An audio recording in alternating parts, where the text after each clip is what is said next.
I mean, you got to commend the way that they make, TV, and I mean, it's an art. It's really cool stuff how they do it. Like, I respect it. Yeah. And that show is. Yeah, it was great. Legit. I mean, honestly, there was like in the writing, and just some of the scenes and stuff like that. You got to go back and you got to catch like what they call them, like the eggs or Easter eggs, the Easter eggs, for sure, right? Easter eggs, yeah. Yeah, and I had to do that myself too, and like I just kind of like the little nuances and things like that directors can do in cinematography. So shout outs to them, man. For sure. But yeah, I really loved it. That season, it was kind of sad, to be honest, man. It was different from the first two. So I saw some of the behind the scenes, like the creators and the directors. They were kind of talking about how it's an homage to addiction and sort of like the new age of the digital life that we live in, and sort of like just like growing up, high school, going to like college and living your life in today's day and age and stuff, and excesses of our 21st century life. I think so. And just like the growing pains. Yeah. Like after high school and then, going into your 20s, and sometimes like you can get into some things, that you don't really know the magnitude of it. And how it can spiral real quick. It can spiral real quick. Real quick. Yeah, and it can ruin your life, or it can just get you in a world. Yeah. A world of trouble. And you know what I mean? So there's a lot of parallels like in that show, man. So, but yeah. I mean, those are obviously, that show is the extremes of what can happen. Like, I mean, I don't know if I've been to a lot of parties. I don't know if it's ever been like that extreme to what this show showed, because obviously there's an entertainment value to the show. Like when there was teenagers? Yeah. Like, no, some of those was crazy. That was crazy. Obviously that's the extreme. But I mean, I've seen some things, but that was wild. But True. It was just more of that show was sort of like the culmination of everything. Like if all the parties and all the worlds like kind of came together, and those are the things that could happen if we all put it all together. The culmination of every party. Exactly. Yeah. But it was cool. It was a fun show. Yeah, for the sake of television. But I'm telling you, like those are one of the things. Like with my daughter yesterday, and I wanted to be like, did you watch the finale? But I'm like, I'm want to encourage her to watch the show right now because it's so. How old is she? Adult. She's 13. Oof, well, you know what I'm saying? So like, you're gonna learn sometime. I mean, she's on TikTok, so I'm pretty sure she's on it. You know what I'm saying? Maybe she's watched it. But when I first came into it, like, they were like high school kids doing this like this adult-ish R-rated stuff, and I was like, man, I know when I was high school, like, we was lit too. So like, but like if you was privileged like some of them was, and like, in those going to school, like I went to Omaha public school, right? So like sometimes I went to parties with some of the like privileged kids and stuff like that, right? You know what I mean? And they party a little different. You feel me? Like they party more with drugs than we'll party with alcohol and weed. You know what I'm saying? They party with like other drugs, other drugs and like pills and stuff like that. Yeah. You feel me? Yeah, for sure. Yeah. Well, I mean, I've been to parties that had stuff like that going on. I didn't partake in a lot of that stuff, in high school. I hate to admit it. I went to a privileged school, but they say those privileged schools are way worse off than like the public schools, because those kids get a lot of, worse off in the sense that like the kids, get away with more stuff, because, Was that your experience? Yeah, because I went, so not really. So I went to a Catholic school in small town Norfolk, Nebraska, and so a lot of the kids, they were pretty mild for the most part, and I had a good education, good upbringing, pretty mild for the most part. We were pretty good kids, but there were some parties that got a little out of hand, but not like hardcore drugs. I mean, there's some weed here and there and stuff like that, but nothing crazy, really, to be honest with you. I didn't partake in any of that stuff. I didn't drink in high school. I stayed pretty clean. Not to say that we didn't make some trouble, because we definitely did. We super mild. So you make fun all you want, but we TP'd some houses. We stole some yard signs. We did some things, but I was pretty focused on like my sports and my education stuff. I didn't want to get in trouble. I didn't want to disappoint my family.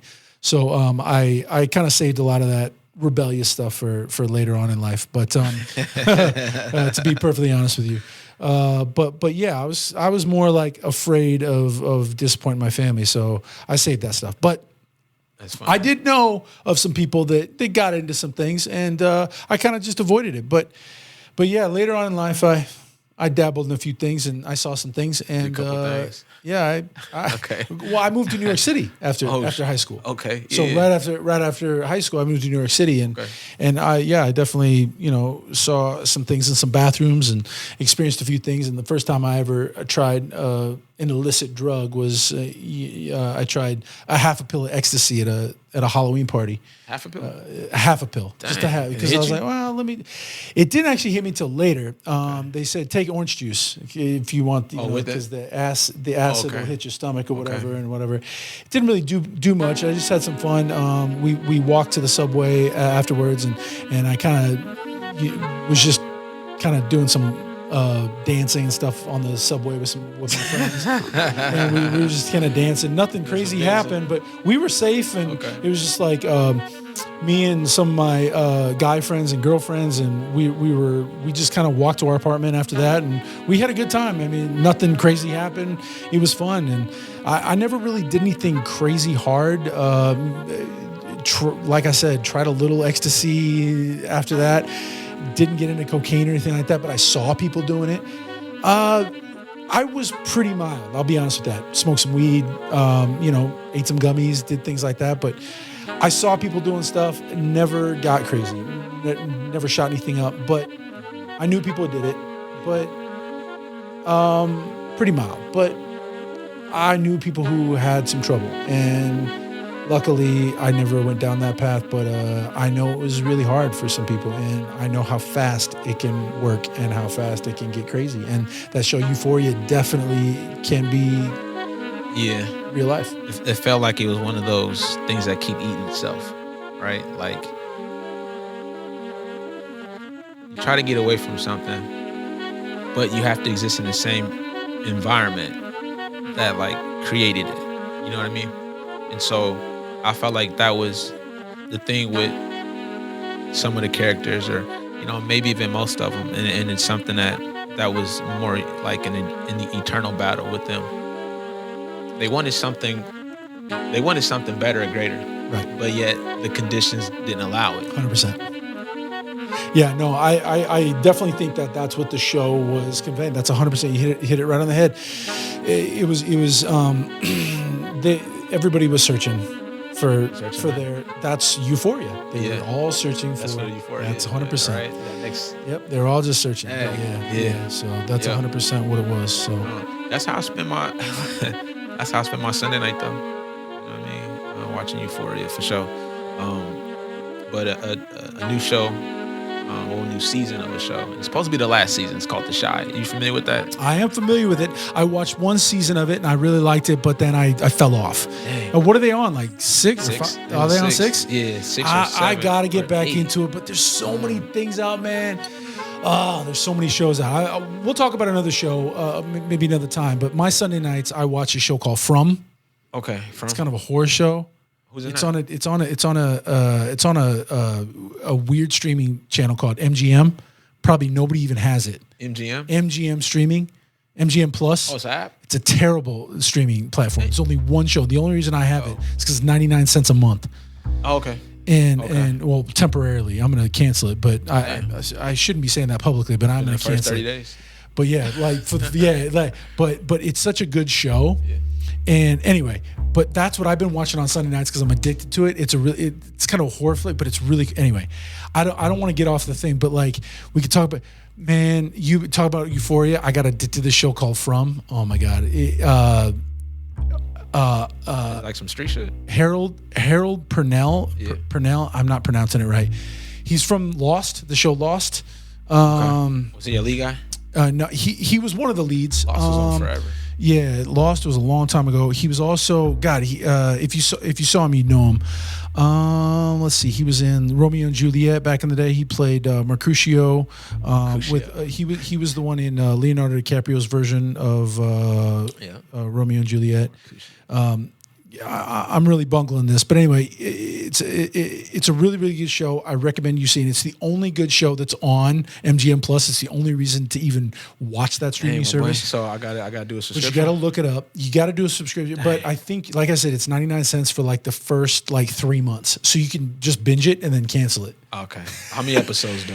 How many seasons? There are 3 seasons, but you can easily, but you can binge watch it. Is that good though? I think it's great. It's crazy because what it is it's this crazy town where like these people get trapped. They go on this vacation and you drive and there's this crazy road and this tree. There's a road that you get trapped and because a tree falls and all of a sudden you're trapped in this town and classic. It's weird. It's classic. Yeah, it's right. It's weird. You're trapped and all of a sudden you can't go back because it just becomes this loop. Anyway, that's crazy.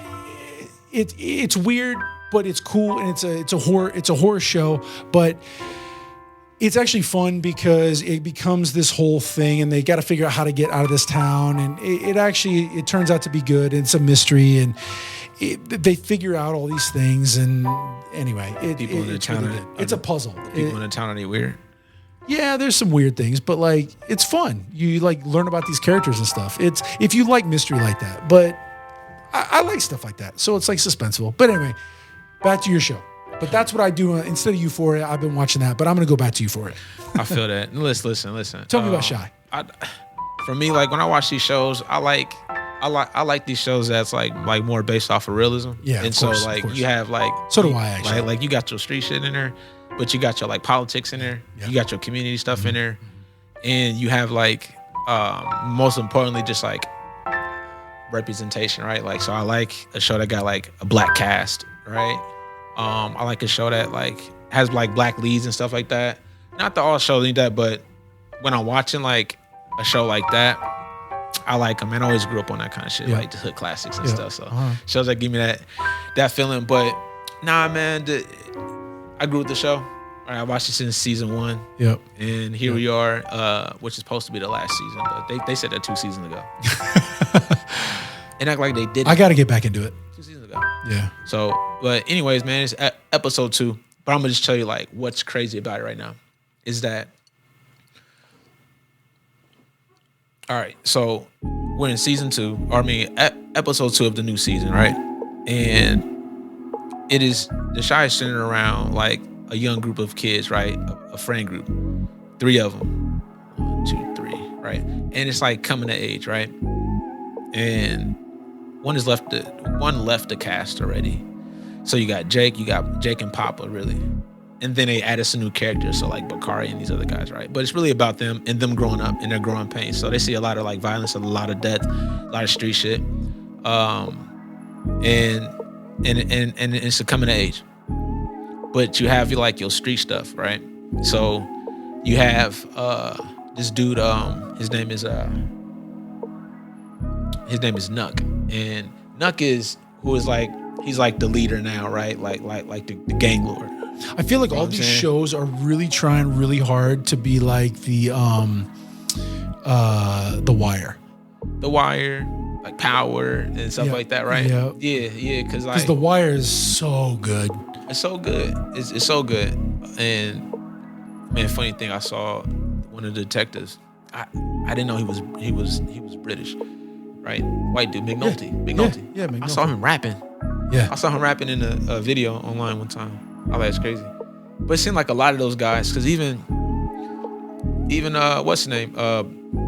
Idris Elba. Those guys these guys are always they're always musicians and actors though. It's amazing how multifaceted these performers are. Yeah. But no, man, to keep it short, sometimes there's those characters that you just want to get off. You know what I'm saying? Finally, did it finally happen? They should not be here. No, it hasn't happened, man. In fact, but it's about to. I hope so. They keep patenting this plot with this guy who is dating this woman, and the thing about it is that he killed her baby daddy, right? Oh no! And he killed her mama-in-law. You know what I'm saying? But that's the thing with the show is they gotta have that antagonist that you hate the whole time because Game of Thrones. Do you ever watch Game of Thrones? They always had that one, like I got into stuff like that. They always gotta have that one where you gotta hate him because that's the whole point. You gotta hate him. You got to. Yeah, you gotta hate him. Gotta love the hate. So, yeah. I mean, it's what makes the show, man. It's what makes the show. It's kind of like in real life, man. There's always a politician. You gotta love to hate. No, man. Moving on though, man. This weekend, I had the opportunity to watch on YouTube the Jay-Z and Roots picnic. So for anybody that know who the Roots are or know who Jay-Z is, like it's kind of a big deal for us millennials. You know what I'm saying? Yeah. It is because. In the midst of all the new music and all the different sounds and things like that, it's nice to go back to something like nostalgic to a certain period in your life. You know what I mean? Like that where you hear the sound and it can just take you back there. You're familiar with it. Yeah. And it was nice to see Jay-Z. It was nice to see like Freeway, Benny Siegel. It was nice to see Memphis Bleak. It was nice to see like a lot of cats that was a part of the Rockefeller. You know what I'm saying? Before they like divided. And you had the, division between, Dame Dash and then like, Kanye West and all like the falling outs and stuff like that, right? Yeah. So man, it was kind of cool, man. You feel me? But there was a certain type of Roots that they was really talking about. No, they was, man. Like honestly, and this is the talk of the internet right now. Especially amongst the hair community, is how Jay-Z was able to blow out his locks, right? Because I swear for the last like few years, like he been locking his hair up and he done had dreads. You know what I mean? And he came out there. He looked like Mr. Glass at first, right? For real? Have you seen? Yes. Okay. Yeah, I know who you're referencing. Yeah. Exactly. But also he looked like Ab Soul too. Yep. Yeah. And Bone Thugs and Harmony. So I thought it looked really good. I mean, I liked it, but it was kind of a shock. I was like, is that? It's like how you blow out locks. I had never seen it before. It was wild. But apparently, Kai did a little deeper dive. I was on the threads and stuff, and somehow the lady who did his hair emerged, right? And so I went to her page, and she used this product. And I think the product is like Suri, something like that. It starts with a C, so don't quote me on that. Do your own research, right? Look it up. But it's a hair detangle. Like solution, what I'm saying? Spraying your hair. And I watched the examples, like matted up hair, and they spread it on there and they'll just comb it out. So apparently that's what she used on Jay-Z's head, like to get his hair out. She didn't say how long it took, or like we didn't really see any BTS. I mean, it's impressive. That's for sure. I mean, do you think they cut it at all? You think it was cut at all? Gosh, I feel like that. I think like edges, it looked a little bit thinner than it looked thinner for it sure. Looked definitely a little looked thinner because I mean those locks were thick. The top looked thin, and it. I would imagine it has to be because like I grabbed one of mine and I started commenting on it, and like I can imagine how tedious it is because you're trying to get every hair out of this entanglement. And I mean, I mean, men's hair is maybe a little bit different too. I mean, he's up there in age. I don't know. He's up there, but I don't know. All right, so yes, and it was a big deal about the hair. So everybody's wondering like, well, who did it? What did they use? And so now we found out who the hairstylist was, and we found out the chemicals she used. Now we found out who's behind the chemicals, right? And so it turns out, Miss Beyonce. It's a family affair. Yeah. Apparently, it's her brand. There you go. Right? Why not? Yeah, why not? Keeping the family. I mean, more power to him. I mean, fantastic marketing employee. Why not? I thought it was great because I ordered the Untangled kit last night. Oh, okay. You know what I mean? So I want to see. So are you gonna? Am I gonna blow? No, I'm not going to. No, you're not yet. But just in case I want to. Okay. Right. But like I want my partner to try it on herself first and see how it works. Okay. You know what I mean? But I was like, I'm gonna support it. Okay. You know what I'm saying? Yeah, I mean, I like the twist. You've had the twist for a while. Yeah, I started growing my stuff back out. So I'm probably on like 6 months now. I think probably after the last fashion show, then I start to go to the salon to get it twisted, and then I had Tammy crochet it so it could just stay locked in. Yep. So I'm locked in on the journey, man. Yep. I had them before, and then I cut them probably like 3 years ago. Yep. And I just kind of just grow my hair, and then just been like cutting it, but I hadn't like grown it out. But now I decided I'm back on that journey. Yeah, I mean, I think the twists are a good look, but I mean, I feel like I'm trying to think the last time. What'd you have before that? Before the twists, what were you doing before that? Was it just like braids? Sometimes I'll braid it up. Okay. So it's always either. You never did row. Have you done rows? Yeah. You did rows before? Like cornrows? Yeah. Yeah. Yep. Okay, I do cornrows or like I've done cornrows and I like that. But what's happening? My head gotten more sensitive. Okay. So when I get the braids, it just pulls my hair and I can't take it anymore. So there'll be times where I'll take the braids out that same night. Right? Yeah. Yeah. So I just like, I'd rather when I get my hair twisted. But then if I get it put in like burls though, like barrels, I mean, if I get put in barrels, then like it's tight because they retwist it and then they tie it up. But it's a protective hairstyle. Just so old man curly now. Man, you can do something with that. Well, I can, but so get some locks. Well, I'm just old man curly now. When I was younger, I used to have afros. My mom put it up in an afro a lot, and it would just like, I mean, I could like pick it. Should be thrown out. Yeah, like Colin Kaepernick type shit. Maybe not that. Not like Kaepernick. Not that long, but like yeah. I mean, it would.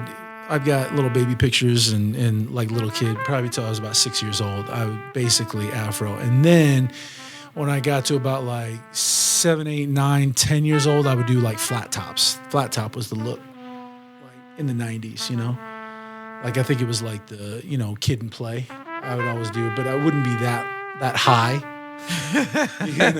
But that was the look, I wanted to go with like that, maybe that MC Hammer look, Like I love that look. The MC Hammer look, or like a Gumby kind of thing. Maybe. Yeah. Yep. I always wanted to do a Gumby, but I couldn't. Yeah. So I was always doing that. I couldn't vibe with it. I feel you that. And I think like Vanilla Ice, I always wanted to do like the shave the eyebrow, that dumb Vanilla Ice thing. And because being mixed race, my hair was like I had that curl, but it wasn't. It was coarse, but it wasn't. Yeah, I wasn't able to get I couldn't get like twists and I couldn't get like cornrows and stuff. Like I couldn't do that, but like not really. It wasn't really, I couldn't keep twists and things like that. It wasn't really coarse enough. Still a little it was still a little too straight. It was still a little too straight. And so like, but I could get a good afro because it was curly enough, but it wasn't like Colin Kaepernick fro. Like I couldn't get, I couldn't quite get there. Anyway, yeah. So now I'm just like old man gray. But my daughter, she has like crazy curls. Like, but my wife is like straight. Yeah. So she definitely has, So she definitely has my hair. So yeah, I mean it's good. I kind of have, best of both worlds, if you will. But yeah, it's I kind of wish I could do something like cooler with my hair, but. Yeah, I do what I can do. Options be limited, man. Yeah, options are definitely limited. Yeah. I mean, my kids can only do so much to it. They can only do so much. When they were young, they used to be like, "That one, my hair like yours." I'd be like, "Yeah, you can only do." Yeah, right. Going out, you know what I'm saying? Your kids. What can they do with that? Like, they have hair like mine or hair like yours, or no, they're biracial, so like their hair is like most mixed kids, so it's really curly. You know what I'm saying? Kind of like mine then. Yeah, but like, could they get more coarse than yours though? More coarse, yeah. Like just more curlier than yours is. Yeah, you got yours. Yours pretty straight. Mine got straight. Yeah, as I got older, mine got straight. Did you ever shave your head when you was younger? Like to make your hair make it more thicker? Well, I did go. I was going when I was doing the flat top. I was going low. Like I went down to like a 1. Okay. In the summer times, I go to a 1. But now I don't ever buzz. I just cut it. But on the sides, I do a skin fade. Yeah. And then I go. Yeah. But on the top, I just trim it. But I feel that. Yeah. When you grow your beard? High school? Is that when it first in high school I started. Probably about my junior year I started growing. It started really coming in, but we couldn't. I went to Catholic school, so we couldn't keep it. Really? Yeah, Just wear a stash? They wouldn't let no us. Facial hair? Nothing. That's crazy. All through your senior year? That's crazy. No, we couldn't have anything. No goatees, nothing. Damn. We had to shave. We had to be clean. Why you do y'all like that? They wouldn't. Catholic school wouldn't let us. That was crazy. part of the Crazy. uniform. Couldn't wait, man. I couldn't wait. Yeah. I've never actually. I'll be honest with you, my entire life, I've never like put shaving cream on and like shaved my entire like face. I've never done that before. Yeah, Never, Yeah. never, man. Like when I was in high school, the cool thing was like the sideburns. Yep. And like, remember the sideburns, like the So strap? we could do sideburns. Okay, We could do sideburns. Our rule was, we could do sideburns. Sideburns with no facial hair. No facial That's hair. diabolical. We could do man. sideburns. Yeah, I feel it. Yep. Yeah. So I would do like the points. Okay. I do the point all the way down, like real slick. You know, You got photos of that? Yeah, probably somewhere. Okay, you got. Not on my phone though, because we didn't have. I mean, I don't know. I forget how old you are. Like I'm older than you, but like I didn't have a cell phone in high school, man. I don't have a cell That's phone. why exactly. Like I can't show my kids what I look like in the 90s. I guess I could take pictures of pictures and put them on my phone, I suppose. But yeah, I gotta. Yeah, that part. Yeah. I gotta go get some old high school photos and take pictures of myself. But I had sideburns, man. Hey man, that's the best we can do because like for me like I wasn't growing in like this, so Yeah. sideburns and then get a lot like that. I had to shave. Or to be like the I had L strap. I could do goatee and everything, but I had to shave. They made it. Catholic school made us. That's cool. Like, mine ain't growing like that, so I had to go without shaving for a long time just for it to even get like this. You can see right here, it really still don't connect, but whatever. Yeah. Junior year started coming in. Senior year really started coming in, and then but we had to shave it, and then college. I started kind of I was growing it, but I still kind of shaved a little bit. But then I was like, nah, man, I'm gonna let it go. So my freshman year of college, I let it kind of go and stuff. Yeah, it was fun. I realized You didn't bring us in. I didn't even start the shit. You didn't start it. Yeah, no, we back. Now we man. back. Back, man, chilling, man. Marcey Yates at the helm. It was good. What's going on? Yeah. Y'all don't get to see his face too much, do y'all? But this is the man who behind the production, though. So he the who make this look all good and all the editing and stuff, man. My boy Chad, he in the building. Man, we try to stay behind the camera as much as possible, but we sometimes you gotta come around. hello. We got to come in front every once in a while. Come Say around hello. in a while. So what's up? Say Yeah. what's up. Yep. So Thanks for having me. hey, you've had me. You know what I mean? Yeah, on you your, know. On what I'm saying, on your pod. So but Yeah, it was fun. I love your pod. I mean, I enjoy doing it, and I wish I could do it more. It's tough. That production is so different because I like to jump around to so many places, but you got to move all the stuff and bring all the lighting. Yeah. I like this where I could just come and sit down and we're here. I love this space. So I really do love the brain drain. I think it's so cool. The art, it's colorful. And I don't know. I like being in the room, man. And I feel like we can just sit down and go. It's great. Yeah. No, honestly though, and it feels home. It's cool that you say that though, because to run up to actually set up a podcast and run it, it kind of takes some. It's a lot, man. It's a lot to do, right? Yeah. You know what I mean? So from recording in smaller spaces to bigger spaces, or just doing a production that people are seeing, what kind of goes into that? Well, I mean, it kind of depends, but I mean, from start to finish, I mean, we've got 3 different lights here going here. I got the center, and I got the 2 key lights up here in the corner that you don't see.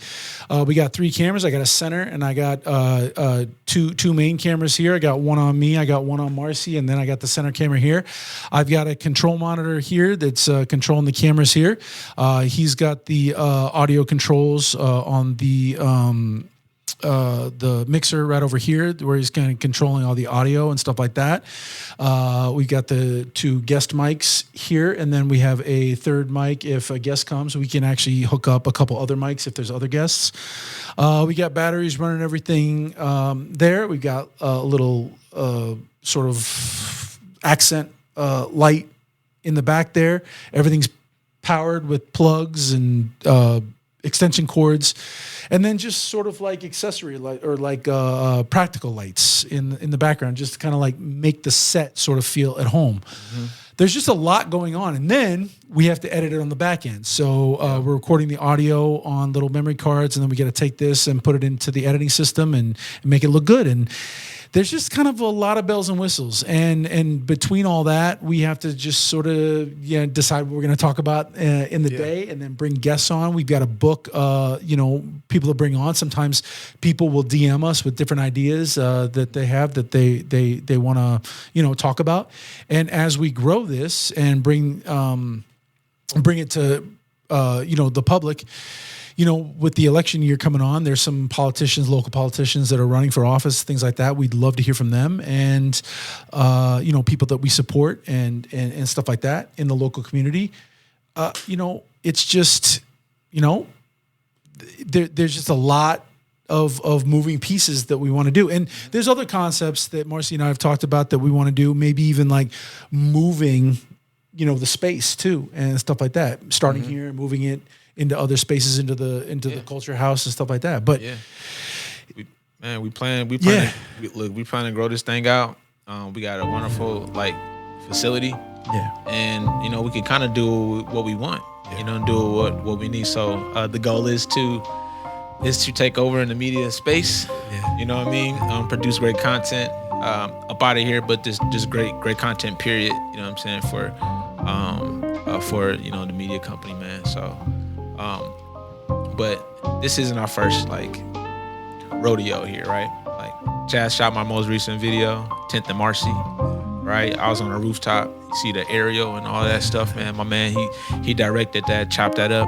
But we also got a history that go back to sports. You know what I'm saying? I think that's how I first met my man was us playing flag football, and us doing fantasy football. Jeez. You know what I mean? Man. The Thunder Stallions. Yo, we gotta get Dan on here. Who was the founder? Oh my God, who was the founder and the GM? He definitely has something to say. That guy. Yeah. Founder and GM, man. Yeah. The GM, the father, the Godfather. Yep. Godfather Dan Snyder. He almost pulled us out of retirement. Last time I was with him and Zach. He's an all-time quarterback, isn't he? He was, and then he wasn't. And Russell took his spot. Oh man, that guy. Yeah, Russell had one of those Matt Castle seasons. It was one season where he was really good for us. You know what I'm saying? Yep. And then we gave him the keys, and then. You know what I'm saying? I think everybody kind of can play their role. I feel like everybody's got a little something. Like Zach's got that straight line speed. Don't get in his way; he will mow you over. But the minute you tell him to cut, let's not do that. When agile. Yeah. Just get him going straight, and we're good. Yeah. Marcey's our everything. He's our Swiss Army knife. You ask him to do anything. Get him out the backfield. Get him playing defensive back. We get Marcey. We feel confident. His knees aren't what they used to be, but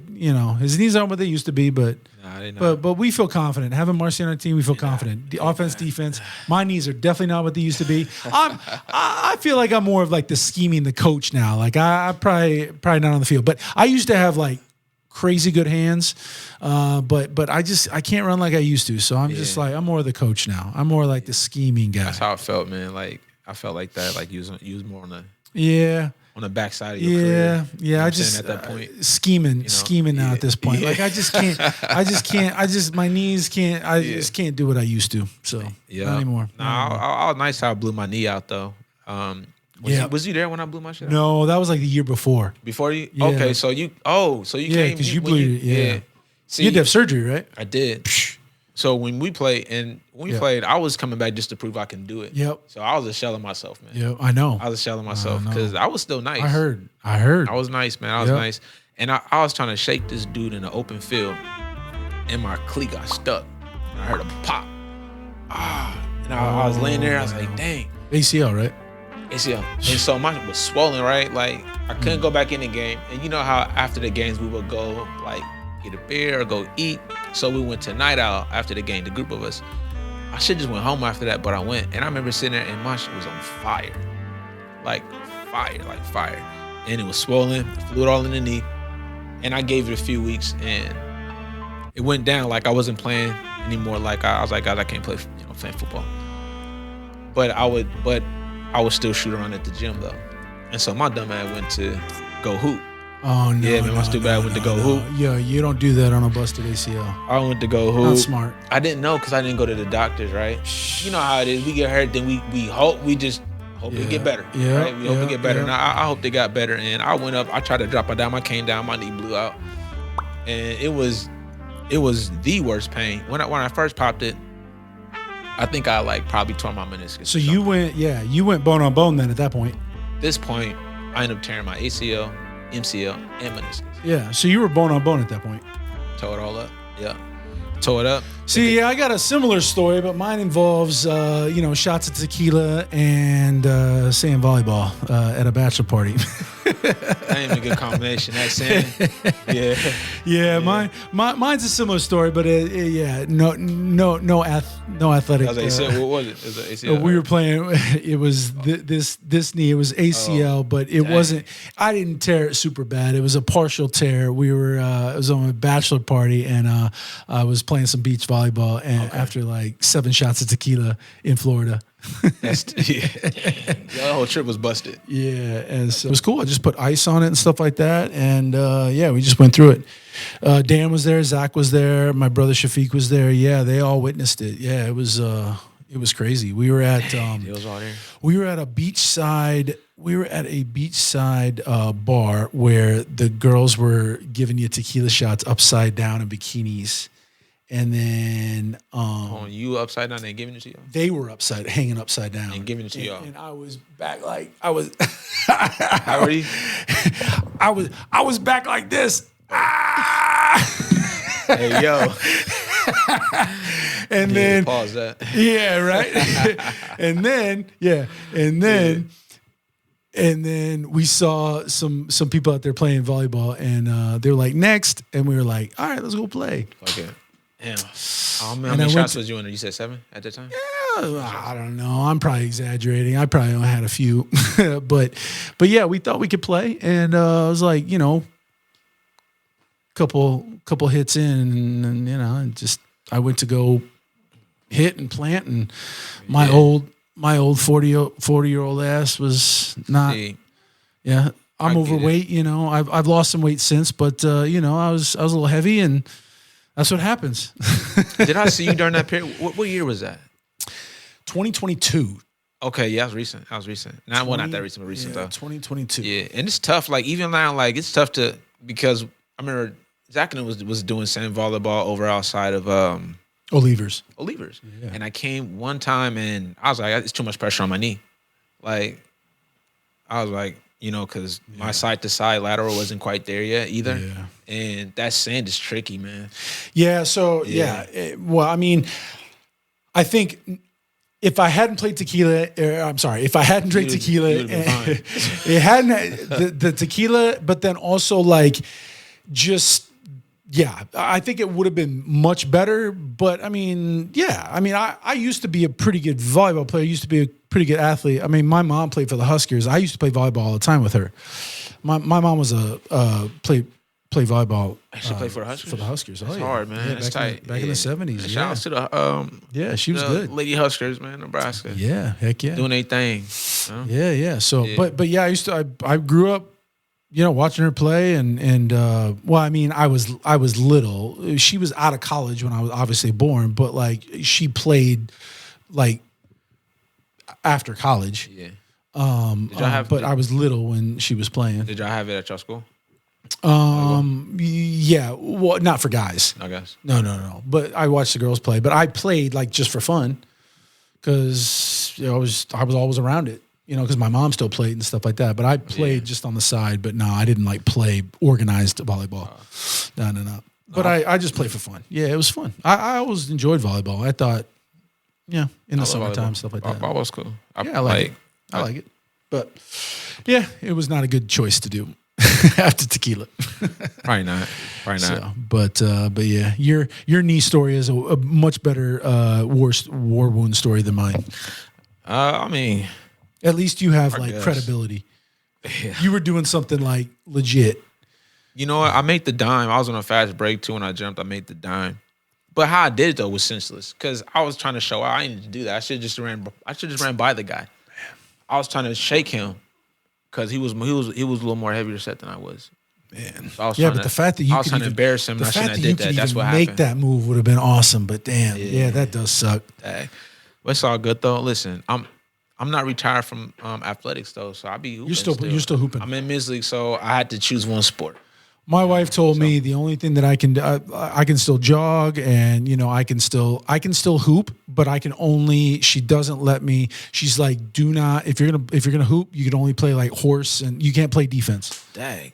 Yeah, she won't let me. Well, you can't be taking on. I can't be taking risks. I'm about to be 46, and she's like, you can't afford to be messing around. We have health insurance, but like you can't be we got 2 kids. Trying to recover? Heck no. Nah. I can't be taking risks like that. So it's not worth it. I'm not getting paid for it. I feel that. No, 100%. It doesn't mean enough to me. I don't have any pride in the line, so I'm not gonna listen. I'm not gonna risk it. I'll shoot around. I love shooting around. Yeah, love shooting around. But I'm not playing no defense. not that hard. And the funny thing is like these guys. Yep. These guys draft me onto their leagues and these teams to like guard the best guy.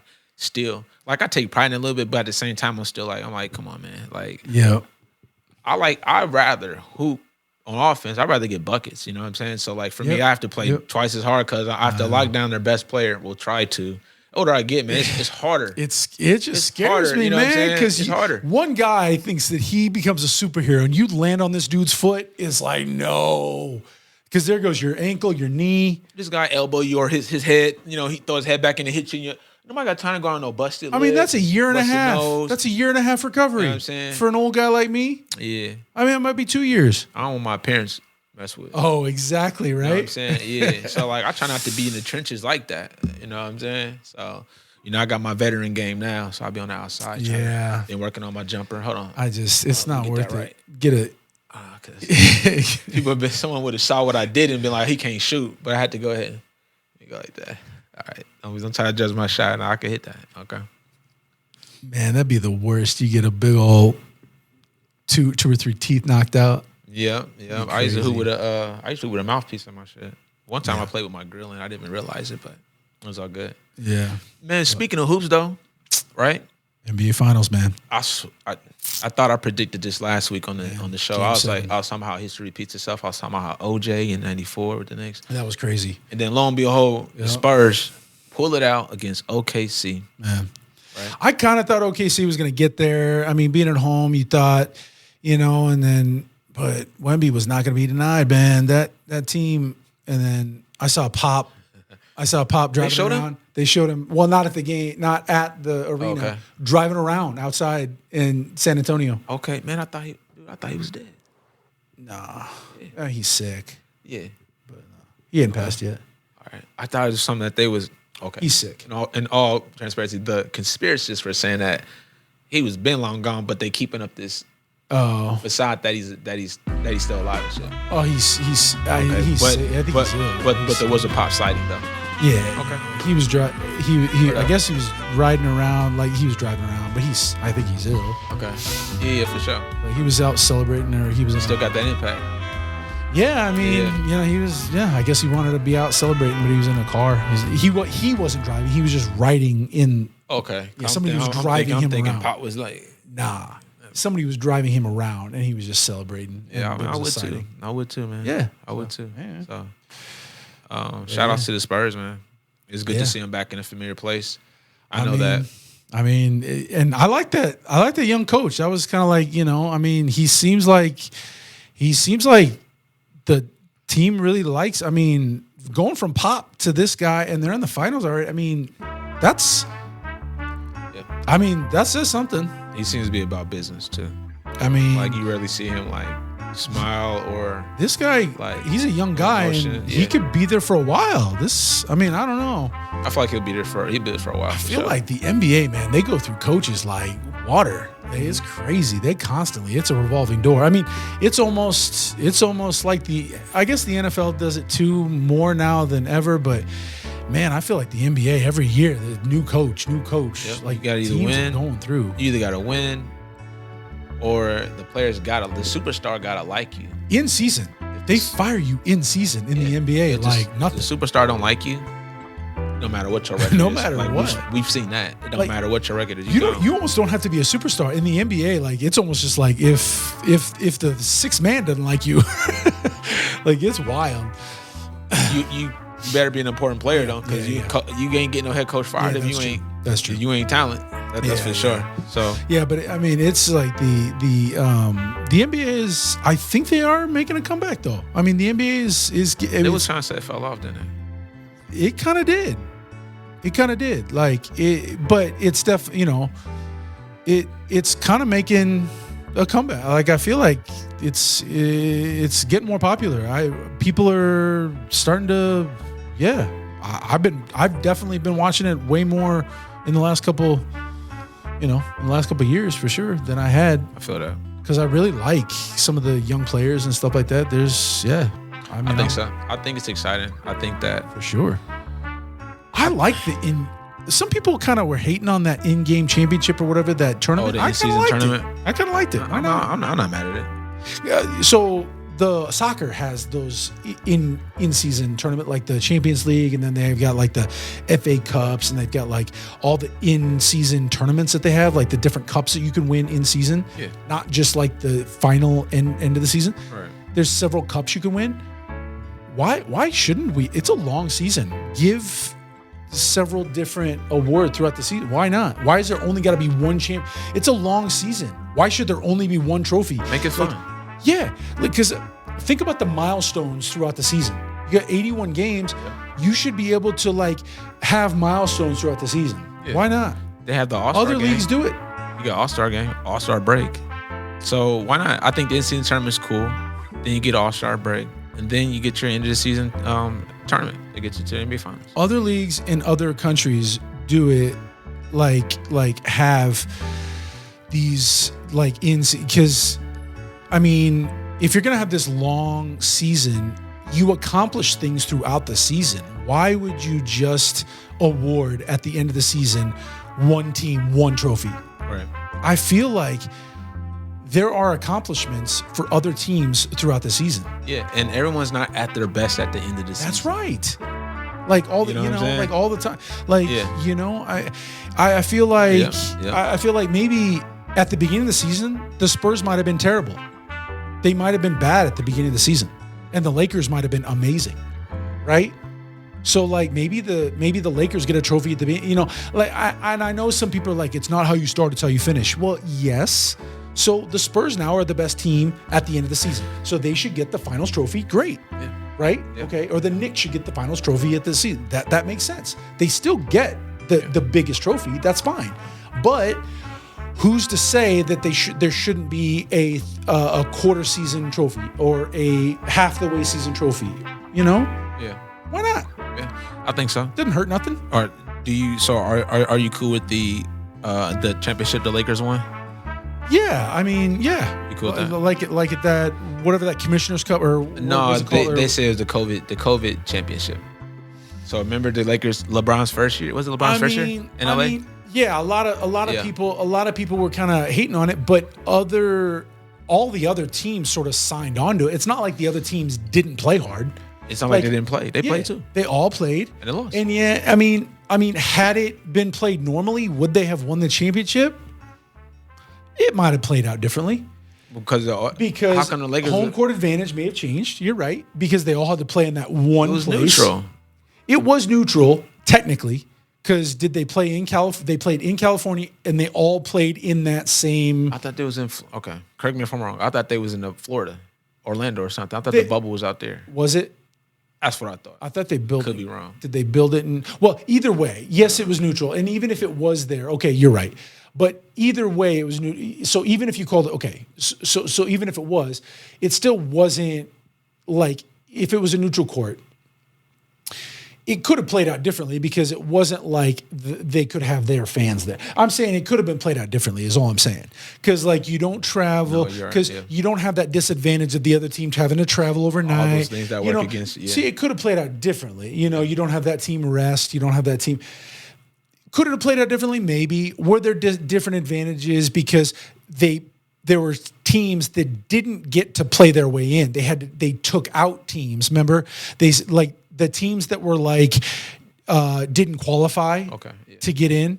They like cut the teams that were like their records were already poor or something like that. They just said, "No, you don't get to play your way in." Okay, this is what happened, right? Remember? Yeah, because they just flat out just cut the season. They cut the season. They're like, "Oh, your record's already trash. You don't even get to play." That's why I think. Okay, you're right. I think that's why people got the issue with it for is because they cut the season short. So like if your record was already so trash, we're not even going to play it out. You don't even get no shot. You don't even get no shot. Yeah. But that could have changed the way, like, because what if that trash team would have played the Lakers and they would have beat those Lakers, even though they wouldn't have made the playoffs, they still could have like, they still could have like tired out a team that would have like, I guess what I'm saying is like, you never know. They could have made the Lakers look bad, or they could have, You're right. It still could have like. There's a lot of variables. Because they played a shortened regular season. Yeah. I don't know. I don't know. I count it, man. I'm going to give it to LeBron because that's my dog. So I want him to have 4. I mean, it still counts, but I'm saying I can see where some people are like making complaints. Alex Caruso. I like LeBron. I think he holds himself well. I think he's a great ambassador for the game. I think he's also a really good ambassador off the court as well. I think he holds himself well. He represents himself as a man. He represents the game well, and a lot of people want to take shots at him all the time.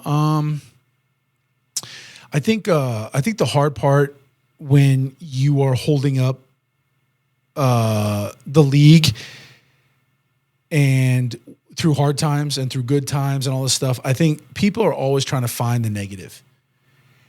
And, people want to talk about flopping and people want to talk about stuff like this, like LeBron flops. Like the same thing's happening with like Caitlin Clark in the WNBA. Yeah, I mean, she'll play to advantage when there's an advantage to be played. LeBron will play to advantage when there's advantage to be played. It happens in soccer. It happens in football. I see offensive linemen. I see defensive linemen try to flop, like they're being held. I'll see it in football. I'll see quarterbacks try to flop to try and get penalties. When they have a bad throw, act like someone or something really touched them when they the guy barely. I'll see wide receivers try to get held. Pass interference because they ran a wrong route or because there's an overthrown ball trying to get a call. It happens because if there's an advantage to be played and they can try to make that advantage better for the team or whatever it is, they'll do it because it gets you an extra play or it gets you, another down or it gets you. It's just the nature of gamesmanship. It's a nature of games. Everybody does it. It works. I mean, that's why, people do it in boxing. They go for kidney shots. People will try to cheat. Yeah. If you're not cheating, you're not trying. I'm not saying you should do it. I'm just saying it happens. Anything to get that advantage. And I'm not saying that I like it as a viewer of the sport, especially if they're doing it against my team. Of course I hate it, but it's part of the game and hopefully they correct it. Obviously there's replay, there's stuff. It sucks, but every other team does it. Don't say it doesn't happen against LeBron. Don't say it happens. He's the only one that does it because he didn't invent it. It happens. Michael Jordan has flopped before, and we think he's the greatest. Yeah. So your favorite player has done it before. So don't just say. LeBron, as much as everybody do it now, shit, you can barely notice if LeBron do it. Exactly. Right, and they should say, yeah, he was doing it, but no, the way Shea Gildress does it, and some of the other guys like James Harden. I think James Harden really umped it. amped it up when he started doing that whole like if you reach your hand in and he's just gonna just go up. Yeah. You know what I'm saying? That whole head fake and then throw your body into him when you're going for the shot. Yeah. Like he started doing that and he really encouraged others to do that kind of thing too. And that kind of took over stuff. See, that's where I'm starting to James Harden, man, I'm torn. I'm starting to have negative. I used to really like James Harden, and now I don't know if I like his game anymore. I know. Is it fit to win a championship? It's not even. There's a lot of players like I like Karl Malone. He never won a championship. He did. But I like Karl Malone, but James Harden, there's something about him that I don't think he actually cares if he wins. Like, I think he kind of gives up on his team. I don't know if he's the guy that, I don't know. For a guy that's valid. And yeah, you might think that just because of his his mannerisms. Nonchalance, right? He doesn't have a lot of fight, does he? He doesn't. It doesn't seem like that. I've never seen him dive for a ball. And this ain't no diss though, because I love James Harden as a hooper and just as like an icon, period. But for a guy who to me seems like, well, he wants the extension, or he wants like the, you know what I'm saying, like the max, like not necessarily the max, but he wants to get paid for what he's done. And he said this, I want to be paid for what I've done. So accumulative, like his whole career and all the things he's done. So I get it. So at this point right now, like he should be paid that. Okay, fine. But if you're going to be doing this thing where you want to force your way out of places because you want to win a championship, and this is what makes you question that when you're like, you care about winning. Well, he acts like he says he does because he wants to go somewhere to win. But when he gets there and it's time to win, he kind of like plays like a role player sometimes. Yeah, it kind of he has this every once in a while. You'll see him, and it's just like, man, he is tearing it up offensively. Obviously, defensively, we know he's kind of a liability. Every once in a while, though, you will see him do some things defensively. He's like, wow, okay, he's getting in the passing lane. He's doing something. It's like all of a sudden he's making these crazy passes. He's doing some cool things. And it's like, okay, this guy can actually do some, like it. He can actually do the thing that we need him to do. He can play the game. He's smart. He knows where the guys are going to be, and he can make the things. And then he can just shoot it out the gym. Like, he can do the things. He can do all the things we know he can do. He's going to do it consistently. But he doesn't really do it consistently. Yeah. And he doesn't put his body on the line. You're right about that. He doesn't put his body on the line. No. Now, we know he doesn't want to get hurt. We know he doesn't want to get hurt. He has been, but he doesn't want to. And I've never seen him really dive for it. He doesn't really put. He doesn't seem like the dive kind of guy. And like his build, not very athletic, right? Like where he's gonna. It's just, I don't know. He be seeming real stiff now these days. So yeah, he might hurt himself diving. I don't know, and maybe I'm reading it wrong, and I guess I don't. I don't know. I guess I probably don't watch him enough to really give a full on opinion because I can't give a distinct. But when I've seen him play, it's just he doesn't. He almost makes it look too easy to where I'm like, is he trying? Yeah, I don't know. Yeah, he's one of those different kind of leaders, man. Like so. But shout outs to him. Shout outs to Cleveland. I think LeBron is going to go back to Cleveland. That's just me speaking. Yeah, I think so. I think he can go back to Cleveland. If he goes back to Cleveland, then it's on. Like New York, this is going to be your only year in the finals until LeBron actually retires. Because LeBron, to my knowledge, like LeBron always gets out the East. Yes or no? I don't know. Every year in Cleveland, he got out the East. When he went back to Cleveland, he got out the East. When he went to Miami, he got out the East. He just only ain't been able to get out the West. Yeah, if he goes at this age. Let's go, Brian. At this age, another team. Let's bring it back. Another team, the East is only getting younger and getting more talented. At his age, this is a tough one. I don't know. I guess I'm torn. It might be a kiss of death if he does that. I don't know. The East is getting. Nah, I think just for San Antonio. Oh, San Antonio's in the West. Yeah, San Antonio's in the West. Yeah, I mean he very well might not ever get another one.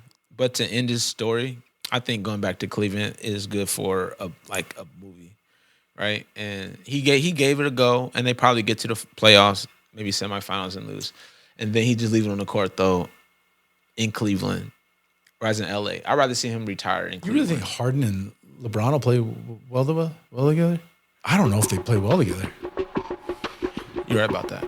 I don't know, man. I don't know. Because I think LeBron would be like, yo, kick it in gear, bro. Because I don't think LeBron wants to be third. See, my thing is I don't think LeBron wants to be a third fiddle, man. If he goes to Cleveland, then obviously he will be a third fiddle. I don't think Harden would ever listen to LeBron. LeBron would be like, dude, you have to be here when I'm here. And Harden would be like, nope. Because he didn't want to hear it from Chris Paul. I think that James Harden should come off the bench. If LeBron goes to Cleveland, James Harden should be sixth man. Wow. Do you think he would do that? That's bold. Think about it. When he was sixth man, he got to the finals. I mean, yeah, with KD and Russ. That's bold. Yeah, that's bold. When he goes sixth man, he gets to the finals. He got to look at that too. He need to be like, all right, you know what? I gave it a go. My entire career is trying to be the man. Who's their big man? And I haven't gotten there. Who's their big man in Cleveland? Jared Allen and Evan Mobley. Decent guys. You can win with those guys. Evan Mobley is really a good 7 foot. 7 foot. Yeah. Jared Allen can jump. You know what I mean? He's a good dude. He's a lob guy. You know, and so they got it. If James Harden off the bench, hey James, think about it, bro. Last time you played six man, you went to the chip. You know what I mean? Yeah, I mean, it might be a tough sell for him. I could see him being like, nope, I'm out. Yeah, I could see him doing that. I feel it. Because I mean, I just don't know. I've never known James Harden to ever be second fiddle to anybody. You know what I mean? Like, I don't know. Yeah, but I hear that. Yeah, I mean, but when did he play six man again? His first 2 years in the league. Well, yeah, but that's his first 2 years in the league. Now he's a seasoned vet. Yeah, but I'm saying though, he got to the chip when he wasn't a starter, so he should go back to that. First 2 years in the league, of course he's gonna play second. He was 6 man of the year. So I mean, like he never gonna do that again. I know. He ain't gonna win it. He ain't gonna win. I know, but I can never see him doing that ever again. Still get the starter money, my guy. You know? Yeah, but I don't think that's the only thing that matters to him. I mean, it does, but it's not the only thing. I just feel like he's too proud for that. But what do I know? What do I know? You could be right. I mean, you pay more attention to it than I do. But I just, from what I know, what I've seen of James Harden, I feel like I don't know. I hope you're right, because if you're right, then I could see that. I could see LeBron doing Cleveland if that were to happen, but I don't feel that'd be the only way, I think. That'd be the only way. It's fun to talk about the hypotheticals. That would be fun. That would be fun. It's fun. But what's real though is tomorrow, and that's the first game between the Spurs and the Knicks. So what time's that tip off? I don't know.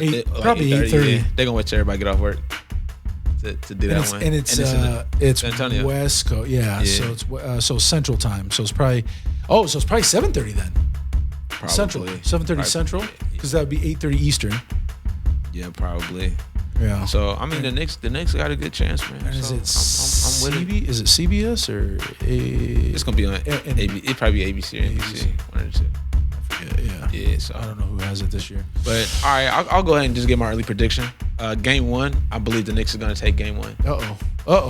Knicks game one. Spurs will take game two. They'll go back to New York, and then New York, they're going to split the series there too.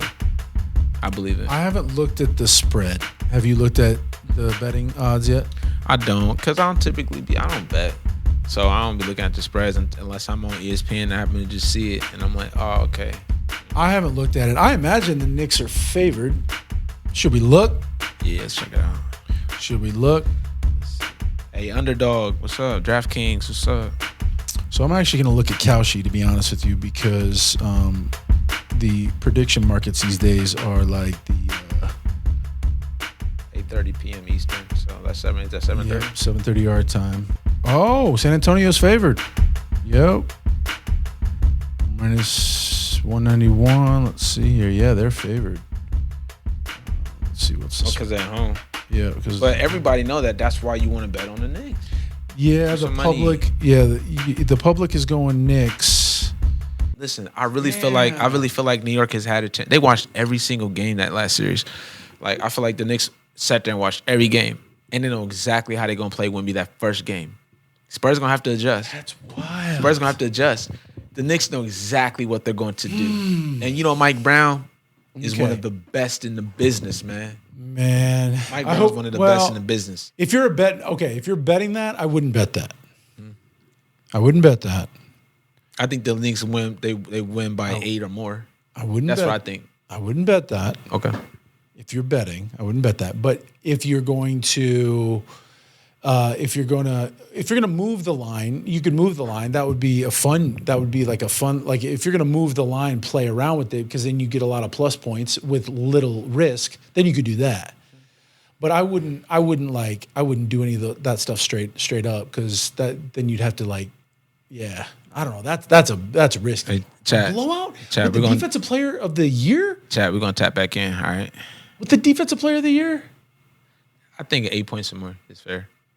Well, eight points, but I don't think it'd be a 30. But it sounded like a 30 point. I could see a 20 you point. First said a 30 point. You're right, and that was way too much. However, 20 points, 22. You really like the Knicks. 8 to 22. I'm just following like how things have went like during the playoffs. Like this is a tough matchup for the Knicks. Yeah. This is a crazy matchup for the Knicks. I know. I think I might be even like because who have the Knicks? Let's see, who have the Knicks played that like have what have been their biggest challenges? They just swept Cleveland. That's what I'm trying to tell you. And they beat Boston, right? Or no, who beat Boston? Cleveland? Yeah. New York had to beat Philadelphia. Yeah. How many games? I think they played Atlanta too, didn't they? So Atlanta, Philadelphia. Yeah. And who they just played again? I didn't actually pay attention to the first 2 rounds. I'm not going to lie to you. Yeah, I think you're going to have to help me on that one. I think they had Atlanta, Philly. So no, they had Atlanta, Philly, and then all I know is they swept Cleveland, because that was the only Cleveland series that I really paid attention to. That's what I'm trying to tell you. Like the Knicks are better than we think.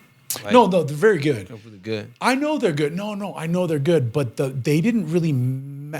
We know Cleveland doesn't really. Cleveland plays defense, but they're kind of a liability on defense. Yeah. Their defense is not great. They're going to play the best defensive team. Jalen Brunson doesn't play that great defense. Cat doesn't either. You're right, and you're right. I just got a gut feeling, Chad. Gosh, I just do.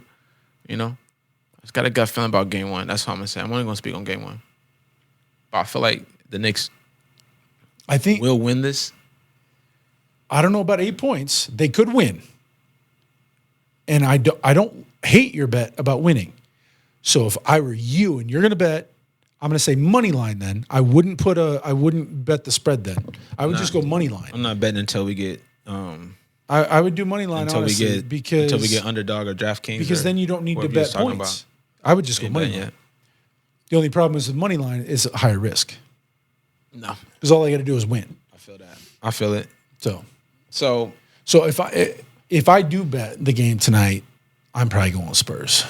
I'll go with the Knicks. If it's 4.5, I'll go with the Knicks by like 8.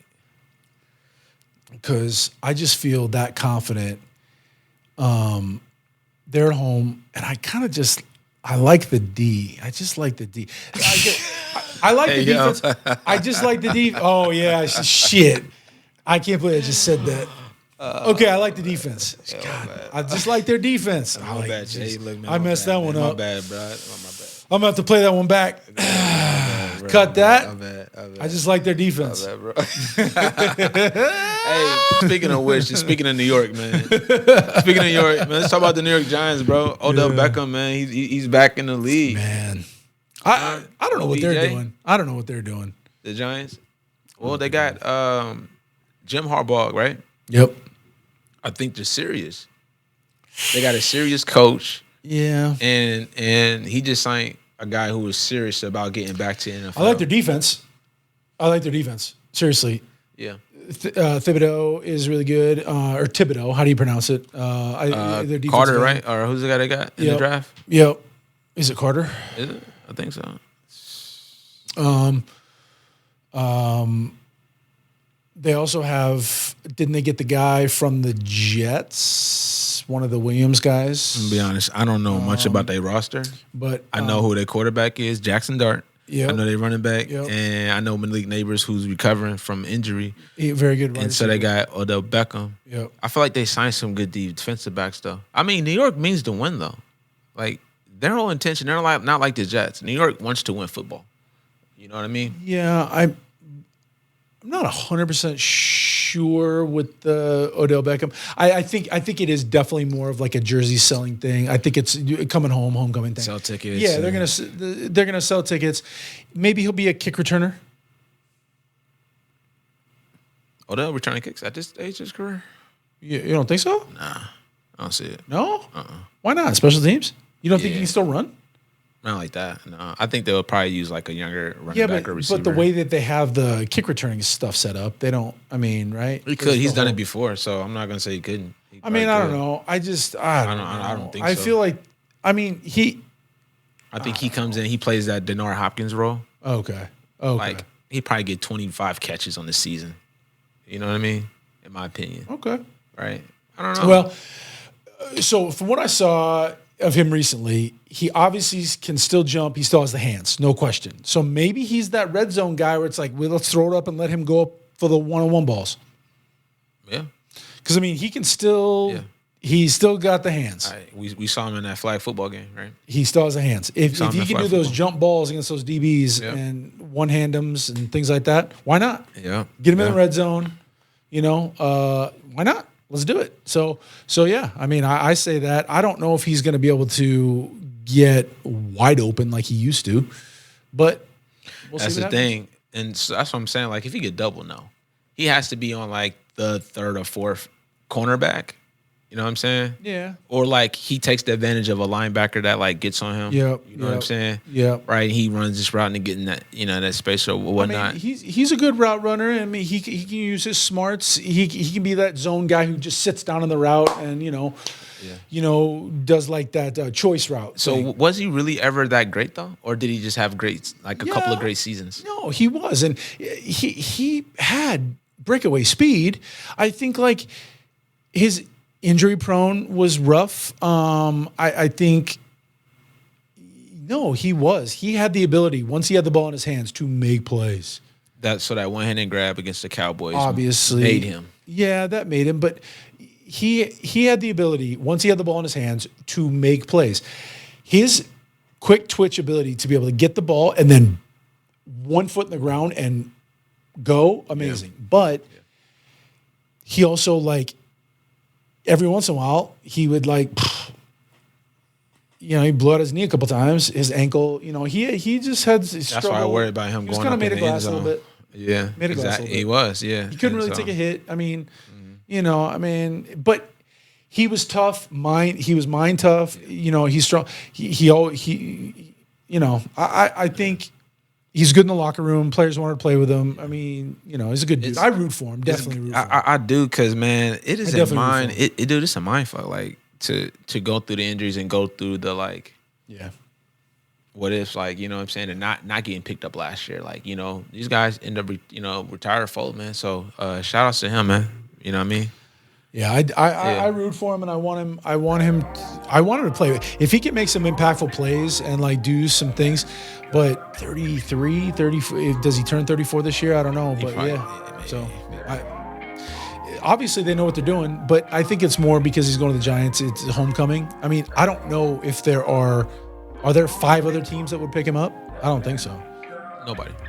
That's why he's with Premier Coach. Giants. You know what I'm saying? Yes, it though.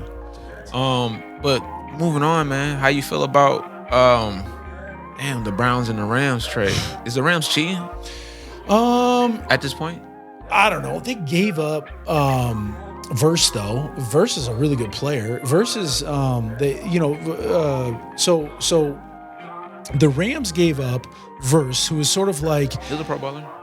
He's a Pro Bowler. He's sort of a Swiss Army knife kind of player. He can play with a hand on the ground. He play that 3 technique, but he can also be sort of that Swiss Army knife guy on special teams. He can block kicks. He can also play like that stand-up linebacker. Mm-hmm. The outside. He's a speed guy. I don't know. I mean, it was a bunch of draft picks, man. Here, let me look at it real quick. Yeah, it was a bunch of draft picks, but you know what their mantra is, though. Yeah, they don't. Yeah, Fuck them draft picks. yeah, 100%. That's what they said. Yeah. No, I know. I mean, it seems to work because they still get deep in the playoffs, and they, for some reason, always like make it work. Listen, man, I like it. Listen, when I play Madden, if my draft pick was like 3 years down the road, I'm trading that shit, man. If I can get a good, because if you trade your franchise, you're gonna get something back, just like a younger asset, but it's gonna be good. He can develop into something good. I mean, Miles, let's be honest. Are you going to be able to draft a Myles Garrett? He got traded for a first round in 27, second round in 28, and a third in 29. And let's be honest. Are you ever going to be able to get a Myles Garrett? Period. At this time, at this prime, Ever. where he just came off of 23 sacks, a first, a second, a third. Are you ever going to get a Myles Garrett? Shoot. Out of that first, second, or third, ever? Like look what the Packers did. They gave up 2 firsts, and a player. Like and they got their boy. They got the boy, and I know we gave him to y'all. I hate we gave him to y'all. I know he popped his ACL, but he'll be back, and like he's still young too. Well, he's 25, 26 years old. Like here's the thing, like Myles Garrett, how old is he? 28, 29? How old is Myles Garrett? I don't know. Let me see. Look at his age. He might. Is he? He doesn't have a 3 in front of his number, does he? Myles Garrett is 30. Is he 30? 30 now. So that would be the only thing that would be like, all right. That'd be the only thing that give me hesitation. Is like you're gonna lose out on youth. But the thing is that because our guy with the Packers is only 26 or whatever. But look at this. Myles Garrett had on his last year was his most sacks that he's got in his career. So he had 23 sacks last year versus 14 from the year before. So at this point, he's in his prime. So they're gonna get the best out of him for like the next 2 to 3 years. They're going to get the best out of him. You're right, but 2 to 3 years as opposed to okay. I get what you're saying. That's why they want to win right now, So, which makes sense because the Matt Stafford window is about that length, right? You're right. I mean, I get you, and I don't think it's a bad trade, and I do understand that. But I like it. Yeah, I like it. I hate it for Shador though in Cleveland. But Verse is only like 25 maybe, and so Verse, the Browns are going to have that guy, and he's going to develop. I don't know, man. I think you could have turned Verse into a... Verse is the third. Yeah, he's a third-year guy this year. 4.5 sacks, 7.5 sacks. And what is he, 26? 25. 25? 6'4", 265. That's a good size. I think Verse could turn into a Parsons, dude. I think he could. Yep. Given that. Yeah, and he did this on the Rams, so... I mean, Verse might not be Parsons, but he's pretty darn close. Well, he's bigger than Parsons. He's bigger, but I don't know if he's better. He's faster. He ain't faster, but he's... But one thing Verse can do is play the run. Exactly. Here's the thing, right? Like, you ain't got to have one dude get 23 sacks, but if you can have 2 guys or 3 guys, like you have your D tackle and your 2 ends, and y'all can get 20 sacks collectively in the season, that's great. I mean, if the Browns can get out of that first, second, or third round pick, if they can get somebody who's even half as good as Myles Garrett out of one of those 3 picks, even half as good on any side of the ball, and Verse, I think they did their job. Well, I mean, they have to, man. Like, Myles Garrett is... Because Myles Garrett's only going to give you 2... At best, he's going to give you 3 seasons. He's a first-round number 1 guy. He was round 1, number 1 pick when he was drafted. And I mean, Myles Garrett's special. So that's what I'm saying. So, like, no, they'll never get another him. Yeah. You know how far in between we get those guys are that good? You're never going to equal it. Is Aaron Donald still with the Rams? No. Did you see him post a work? You saw him post a workout video? Yeah. He might come back. That'd be crazy if he came back and played with them. He's been out 3 years already. That would be. You don't think he got it anymore? You know, retired. He retired. Of course he's got it. That's what I'm saying. Of course he's got it, but what? No. I think. But he won one though, so it's just like he can chill. Yeah. If he didn't win one, and then I'm like, man, y'all just got him. All right, man. Like, exactly. I might come back for a year. I might come back for a year. I ain't gonna lie, I might. Man. But it's all good, man. What else happened in the NFL? Oh yeah, the trade. The Eagles traded AJ Brown. Yeah, I saw that coming. You know, maybe not to the Patriots, but I saw it coming. I mean, I would have liked to maybe play around with the Packers. That would have been fun, but my boy Josh Jacobs, Philly not trading to it. I don't know if I can call him my boy because of the allegations, but yeah. AJ Brown, I think, is a good trade. I was smart for them, but is he a headache in the locker room? If he don't get his way. We'll see, because the Patriots ain't gonna play, so they get rid of him after that 1 year if he ain't acting right. The Patriots might have more issues than just that because of the coaching, the situations going on with the coach. You heard about like some of the drama going on with the coach and all the drama going on, all that stuff. Like, I feel like the Patriots always have something going on. They can't. Well, yeah, they've always, ever since Bill Belichick, Tom Brady, there's always drama with them. Right, Randy Moss. It follows them. Yeah, they've always had some kind of. Well, Bill Belichick, they're always deflating footballs, or they're always spy-gating. They're always doing something. And whether or not that stuff matters or not, or whether or not it's true, or whether, you're right, though. There's always drama. Even from Bill Belichick at North Carolina, it still leads back to the Patriots. There's always something. So you're right. Bill Belichick hasn't not had drama around him. I mean, from his girlfriend to North. I mean, what? You're right. And Robert Kraft. I mean, him and the parlors. The parlors. And, I mean, there's always something with the New England Patriots. Yeah, Tom Brady. Tom Brady scandals. And Tom Brady, whether or not he's guilty of anything actually nefarious or not, there's something surrounding him. I mean, there's always Patriots, there's always him. And then his crypto, when he gets out of football, there's a crypto scheme, you know what I mean? There's something. And then there's something with his man. I mean, I'm not saying that, like, okay, people are always looking for something. I get it. But like, can't you avoid some of that? Like, I mean, you have money and you have can't you avoid some of it? Oh, even with the Stephon Diggs thing this year and Cardi B, you're right. There's just always some kind of drama or something around them, bro. Right? The Patriots have something. Yeah, 100%. So you're right. So here's the thing. So with AJ Brown, all right, there is a familiarity with him and the coach because he used to coach him in Tennessee. The Patriots way, though, is not going to allow that foolishness, though. They gave Stephon Diggs 1 season, he was gone. Ocho Cinco, 1 season, gone. Randy Moss, not that many seasons, he was gone. And, they're going to bring you in if you're good. But if you can't get with the Patriot way and be productive, then you're going to be gone too. Do you think Randy Moss was gone because – I don't know if his behavior was that way. I wonder if Randy Moss was just kind of old. You saw that season they had when he first got there. They lost 1 game. You're right. No, he was great. He was great. But did he not stay because – I mean, it was the end of his career, Randy Moss's career. I mean, they were great, don't get me wrong, and he had a good season. But, I mean, that team was exceptional. They tend to do this. But I don't feel like he left because of his behavior. No, I think that what they'll do is get a star at their back end. Patriots did it with They're Fred. cheap. They did it with Fred Taylor, too. They're and he cheap. had about a couple of years.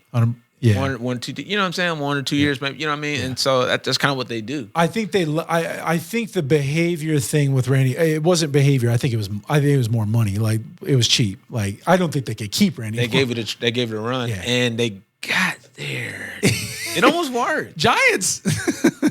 And that's why I'm trying to say about the Giants. They're like they mean business, and they mean to win. They mean to win with Jackson Dart. You know what I'm saying? Yeah, we'll see. Will he get them there? I have no clue. I have to see what this year's going to be like for him. He kind of takes too many risks, don't you think? Yeah, but see, when you see a guy like Sam Darnold have the comeback he's had, then you're kind of in Baker Mayfield. You're kind of like, all right, let's give it at least 3 years, right? At least give him 3 years to see what he can do. Because even a guy who starts for the Patriots the quarterback, what's his name? The Patriots starting quarterback right now. He came from Carolina. Oh yeah, like him. Drake May. Drake May. Yeah, he's great though. I like him. They was trying to write him off after his first couple of years. They was trying to write him off. You know what I'm saying? After his first year, you know? Yeah. And so I guess they almost did that to Josh Allen in Buffalo. They almost rid him. But watching Drake May though, I'm not Drake May, but Jackson Dart, I don't know. You know what I'm saying? He gonna have to settle down. I think the thing with May though is he has not just killer instinct, but man, he's 10 toes down business.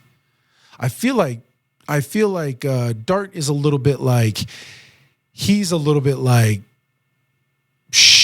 he's showman. He's I don't know. He's like too showman. Drake May seems more mature though, and like I feel like he's not gonna have an issue with Brown like that because he's going to be the target. Yep. You know what I'm saying? He's going to be the target. Like they're going to throw him the football. Not just that, but I feel like Drake May's just like he's not going to play. He's not going to play funny business. He's like, I'm spreading the ball. Whoever's open, I'm throwing to. Yeah. And if AJ Brown's going to throw a fit, Drake May's not going to play games. Like I feel that way. Yeah. Like I don't even think he's going to. Like I don't think. I don't know. But throw him the football, okay? Throw him the football. If he says he's always open, throw it to him. You know what I'm saying? And so I think like with the problem with him and Jalen Hurts is like, well, those are two different quarterbacks. Jalen Hurts is not a volume slinger. Yeah, that's true. You know what I mean? Yeah. And so I also think the personality of the coach in Philadelphia is more of like, I don't know. Right, because he allowed that shit. Well, partially, but I also think that Sirianni is sort of like he's sort of an instinct. He likes the drama. Yes. He likes the drama. He's a soap opera guy. He just seems like he likes that drama. I get that.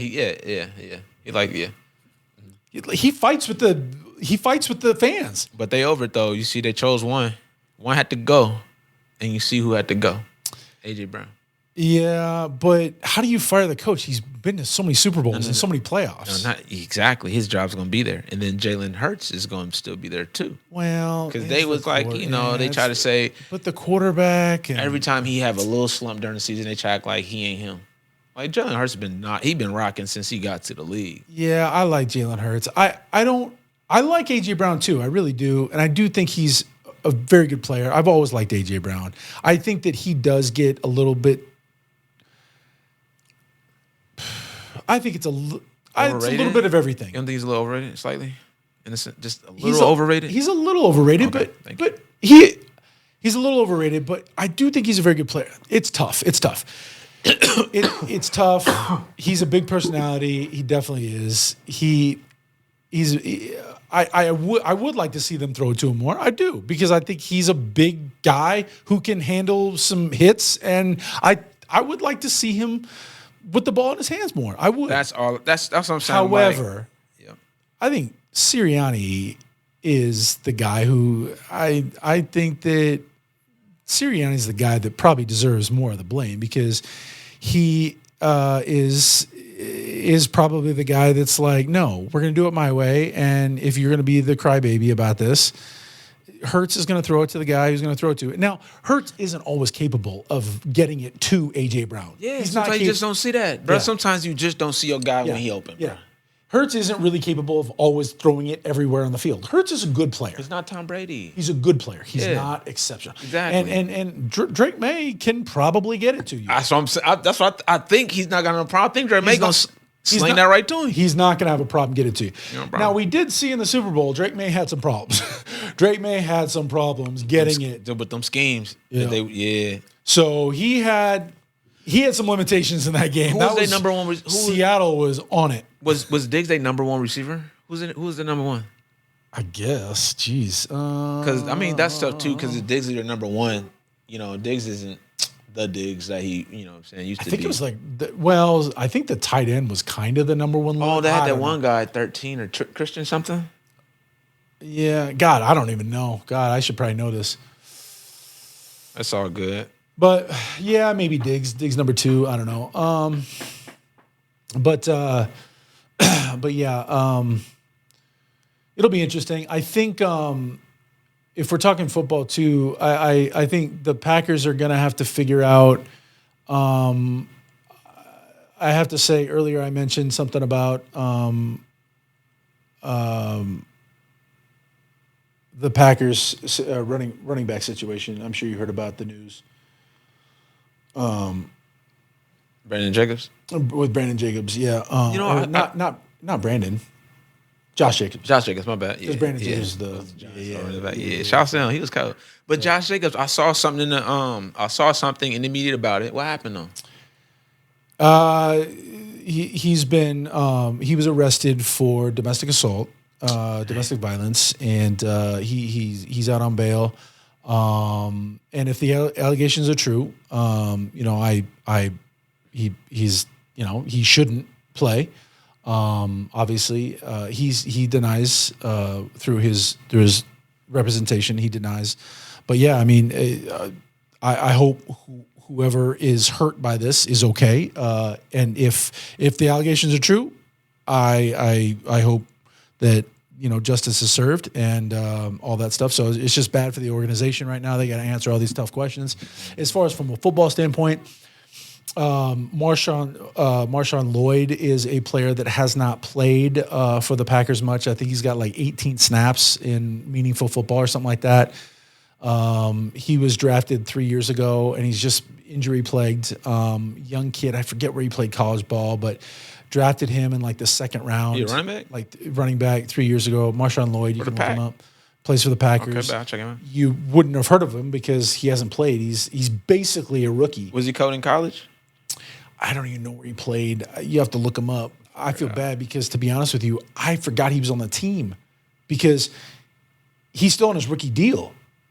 He was drafted in 2023, I think, or 2024. Pay that, man. And this will be like his third year, but he's been hurt for like 3 straight seasons. So, all right, so just to switch gears a little bit, have you heard about the stuff that's been happening with the Brandon Sorsby, the Texas Tech quarterback? No. So he was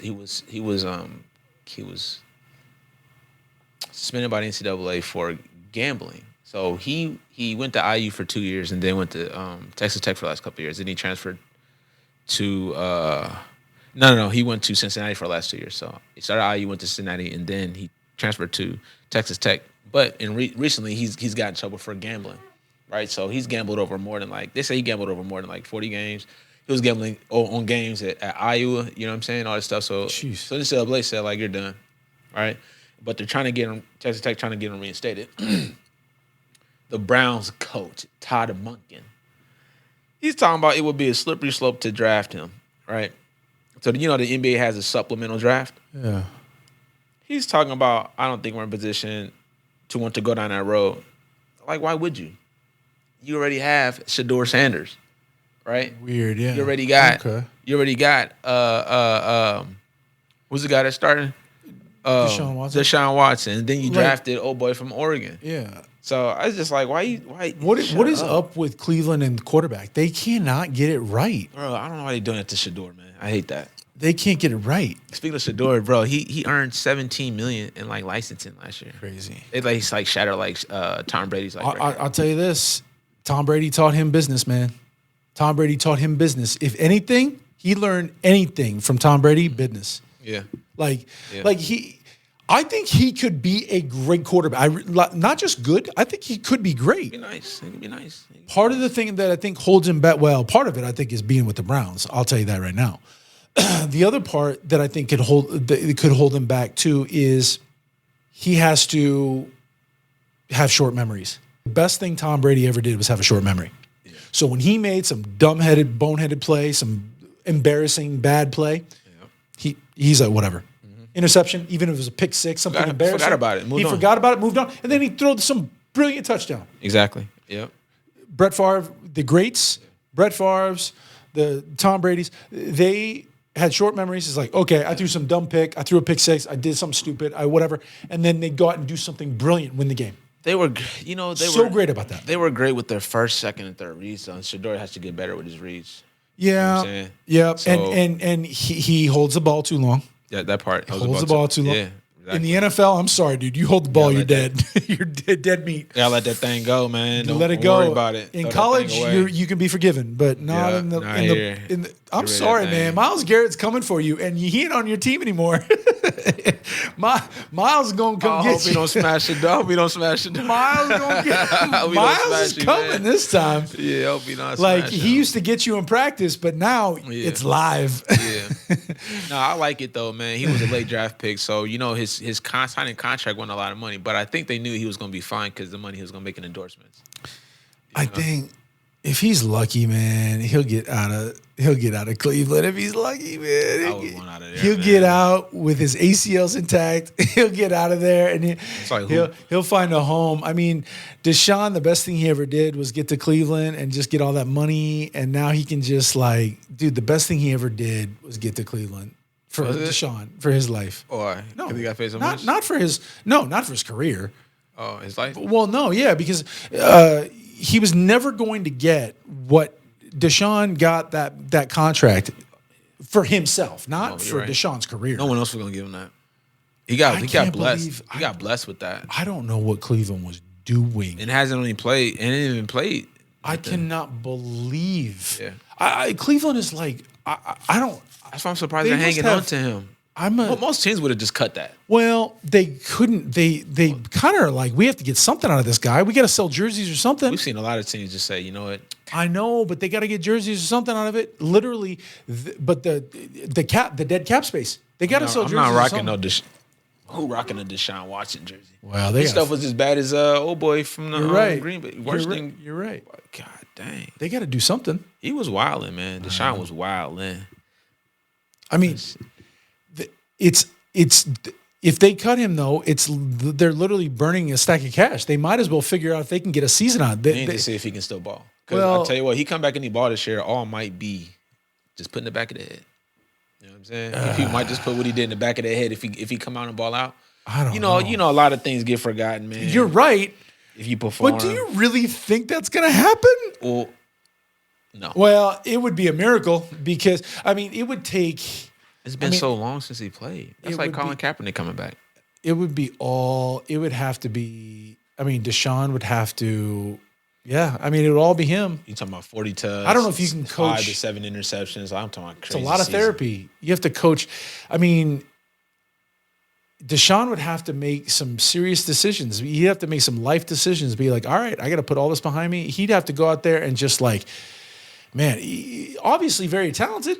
He's still cold though, so he should get a shot. I ain't gonna lie, he should get a shot to at least show what he can do. I love Shador, but it's mental. But I do want to see. It's mental. Yeah. That's what I'm saying. Give him 4 games. Just give him 4. Well, you can't just give anything. He's got to earn that. He's got to go out there and beat Shador. Like Shador wants it too. Can Deshaun Watson be better than Shador Sanders? Todd Monken was telling Shador that he wanted him because Todd Monken was out there in Baltimore and he wanted to draft him. So I mean, it's fair. And Shador ended the season as a starter though. Shador should lose his spot if anything. If he's not doing good, then let Deshaun get in there, right? If Deshaun Watson puts the right foot forward and he has the mindset, 100% he's better than Shador Sanders, no question. However, can Deshaun Watson overcome whatever demons mentally? Can he do it? And 2 Achilles. You know what I'm saying? Like, we're not forgetting about that. He hasn't played since those injuries, bro. Is some of it that though? But I do wonder if some, like, I'm not a conspiracy theorist, but I do wonder if some of those injuries weren't made. Yeah, like to kind of like we need to mentally we need him to be injured a little bit. I thought that when they said he retore it, I was like, we need him to be injured so that we can play Shador and not hear it from our fan. Yeah. We're not playing him because we'd rather have. Yeah, exactly. Okay. Like, I just wonder. You're right. He probably needed this year just for mental. Part of that, and part of it's like, maybe Deshaun said, fuck this, I don't want to play. Cut me. And they're like, no, we're not going to cut you because it's dead cap space. I'm sure he would like to go somewhere else. I think he'd like to go somewhere else. I would. I wonder how much of that is like, fine, then I'll be hurt. I'll be hurt. I don't know. I'm not a conspiracy theorist, but I wonder if there's some games being played on the back end that we don't know about. I don't know. I think so. I think so. And so that whole Browns organization is just like, who knows? I would love to be a fly on the wall in that organization because they have had some weird quarterback shit going on in that place. I know. It's almost like they don't. And they've had some killer defenses. It's almost like they don't want to win. We talked about wanting to win, and I don't. And that's why I feel bad about Shador being there because it's just like y'all keep talking about a different quarterback all the time, knowing this boy is right here, right there. And y'all ain't seemingly y'all just traded Myles Garrett away. If you look at their scoring defenses, though, They have had some of the best defenses in the last like 4 or 5 years. I mean, their sack rate, their scoring defense. I mean, they've held some of the best offenses to like 10 points and 12 points, like 16 points a game, like crazy. Yeah, they have. And that was the thing that started making people believe in Cleveland. Because think about it, Cleveland ain't never been no damn good. Our entire lifetime, Cleveland ain't been no good. So I don't have high expectations. I just like Shedeur Sanders, my guy. One thing I do know for sure, though, is that CWS is coming up. Yep. And over the weekend, I watched the Husker girls. They were in the CWS for the women's, and they took the L, man. The girls had won their first tournament game in a long time, so they're on the up and up. Our guys, we got to see what happens to them because we all know all roads lead to Omaha for the CWS. But this might be the last year for CWS, right? Or no? I know the contrast's coming up for sure, and I think another reason why, and I think a lot of Omahans kind of forget this, but that's another reason why, like the streetcar and all the construction, and a lot of reason why, like, you know, the Mutual of Omaha building and the skyline being changed. There's a reason why this stuff is happening. Yeah. To keep the CWS here, Omaha has to keep evolving. Yep. Okay. And I think people do forget that. Yep. For us to keep the CWS, we had to build that new stadium. And a lot of people were like, "Oh, don't move Rosenblatt; it's classic." We would have lost the CWS had we not built that new stadium, because it would have gone to like Kansas City or Minneapolis or a different place, or it would have gone to like Des Moines or something else. Like so like different places put bids in, and there's a lot of Midwestern cities that are like kind of developing a little bit faster and a little bit better than we are. We call this the brain drain studio, and like Omaha has a little brain drain. There's a lot of young people that will like graduate high school and college here, and they'll move on and they won't stay here because it's hard for certain demographics at that certain ages to like buy a home here because property taxes are kind of high. And certain jobs here are kind of like hard to get at certain pay rates. I mean, it's a safe place to live.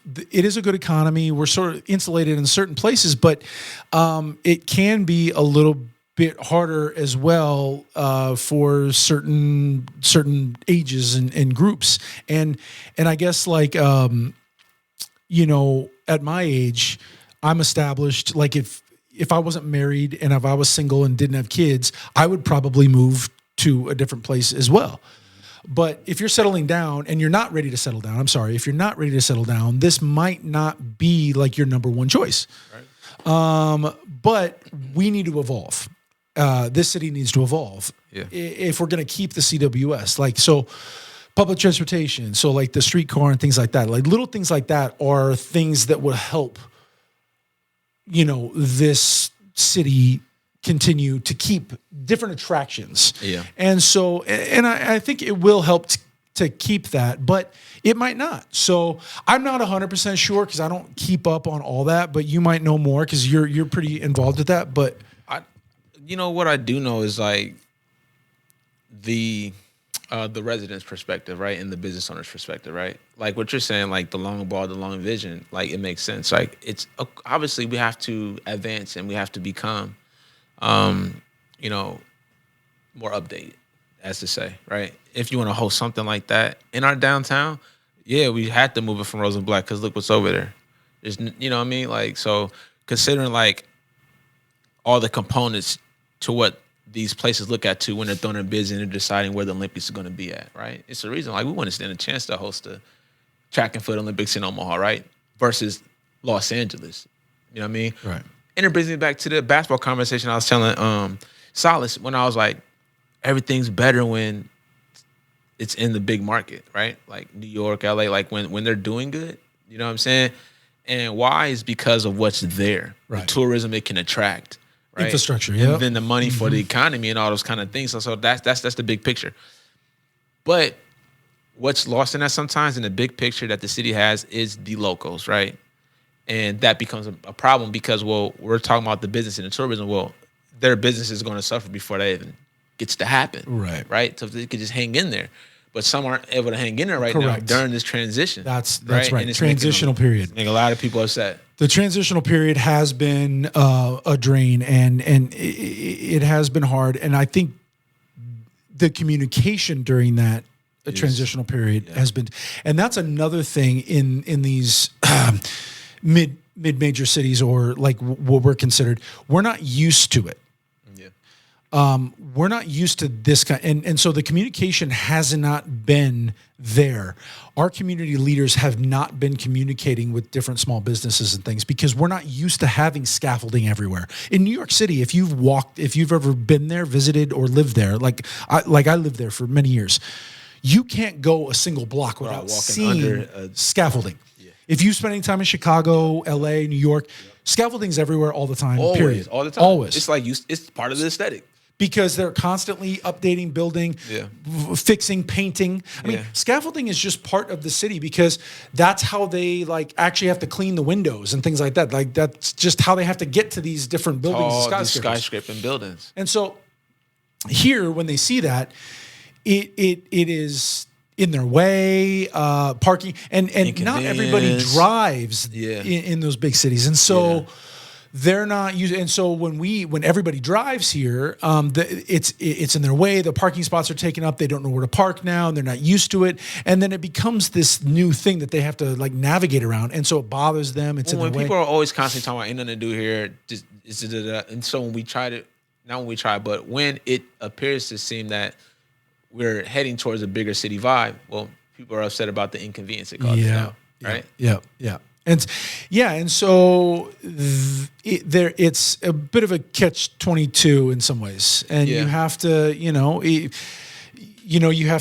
it's an ebb and a flow, and you have to. Our city's not used to a lot of change, man, and I mean, it's unfortunate. I feel like it's just over time you're conditioned a certain way to where we don't like the rug pulled up under us. We don't like to be inconvenient without some type of like notice that has clarity. Correct. You know what I'm saying? And I think that's been the biggest thing. So when we went from, from the old mayor to the new mayor, and we've got all this change so suddenly, and just kind of the way the world is working now, there wasn't a lot of clarity. There wasn't a lot of communication. There wasn't a lot of communication from our city government and our city leaders on what was what and how things would work. And because a lot of the decisions that were made in the old administration, and then the new administration took over, and because the streetcar thing and a lot of those things were actually made prior. Yeah. And so. Yep. Now we've got a new administration, and it's like, now what? What's the plan now? And it's still old regime stuff. Yeah, it takes a while. It takes a while for those things to turn. And we're 6 months. We're 6 months into the new. Yeah. And it takes a while for them to kind of get their bearings, and now they got to figure out, what's what, how to communicate with what's what. And even though there was a transitional period, I mean, yes, they knew that they would be coming in, but it's still, got to figure out how to communicate. But businesses, people don't have a lot of patience, but there's going to be some new contracts coming up with those things, and hopefully it all works out. But if we lose the CWS, we're going to feel it. And those businesses that all popped up, all those bars and restaurants that built up, I don't know when that contract's up. We should probably Google that and figure out when that contract's up. Oh, it's contracted to run through 2035. Okay. 25-year deal was signed in 08. Okay, so we're good till 2035. Well, yeah, I think this was part of that. We have to do all this kind of stuff. Yep. What you think? Yeah, is that what it's saying there? Big question now. What happens next? Local leaders, the mayor and NCAA indicated they want to continue partnership, but formal negotiations and extension has not been announced publicly. So, I mean, we have less than 10 years left in our contract. So that's serious. And it is serious. So people are planning, putting their bids in. People are planning. So we have, we got roughly, 8 years to really plan for the next contract.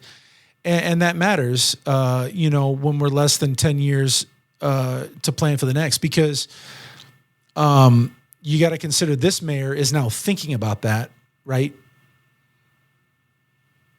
Or city planners, because that'll matter. Man, now you see how important city planning is, and like I understand it now. Like the more I've been into like community work and stuff like that, and learning like all the levels of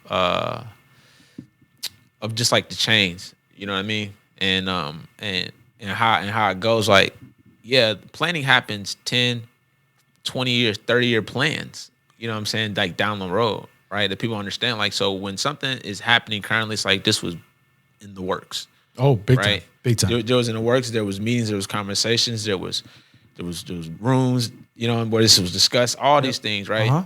And sometimes what happens is that sometimes folks just aren't that engaged until shit hits start going. Right. They got that sinkhole on 16th Street. They got that sinkhole's been there for like over a year now. Yeah. You know what I'm talking about? By the Green Room Bar. Yeah, that just got blocked off. I mean. Yeah. Green Room Bar had a sinkhole for almost a year right in front of that bar. Imagine their business. And I those are my friends. I know those people. I mean, that business has been blocked out. No parking in front of that place for like almost a year. So when they they're doing to advertise, they're doing like they've been doing a social media campaign, just letting people know, hey, we're still open. And I mean, it's been hurting their business. So like, I think they've been trying to work with the city, trying to figure out compensation, because it's like, what we have, our entire curb is blocked. They have an entire patio that they built the year before that to like, get curb appeal and get their entire patio is blocked. I know some businesses are forming these coalitions, these packs to trying to figure out how to get money to share with each other, to share, try to help cover. I hope something comes of that, where either MUD or something can figure out a fund, because the community should come through for them. Yeah, we have to protect. We got to protect ours too, and like in the midst of, expanding things like that too. So, it's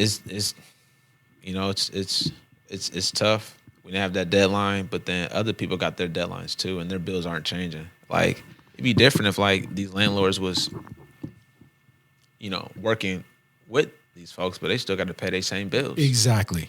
Exactly. Yeah. If they could figure out a way to find either a tax incentive or figure out some sort of a way, like if there was a insurance fund that the streetcar, they should just get credited utilities, and they should just be credited until this is over. Honestly, I ain't gonna lie. Yeah. I agree. Yeah. So if the streetcar insurance fund or something could like pay their utilities or something.